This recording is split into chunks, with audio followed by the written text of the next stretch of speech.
C'est ce qu'on va voir tout de suite avec les tiny house. Vous les avez peut-être vus d'ailleurs. Tout à fait, elles sont Voilà. si mignonnes.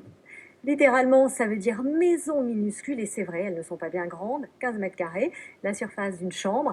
Transportables et autonomes, ces maisons sont peut-être une solution pour les tout petits budgets. Louis-Aubert, Poggi. C'est une toute petite maison pourvue d'une plaque d'immatriculation. Elle mesure 2,55 m de large, exactement le gabarit routier. Cette vraie petite habitation posée sur une remorque peut être déplacée à volonté. On peut toujours se dire, je peux partir quand je veux. Et ça, c'est vraiment le but, quoi.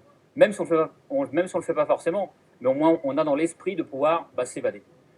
La maison, construite en bois, est équipée de panneaux solaires. Elle est autonome en énergie et la plupart des matériaux sont éco-responsables.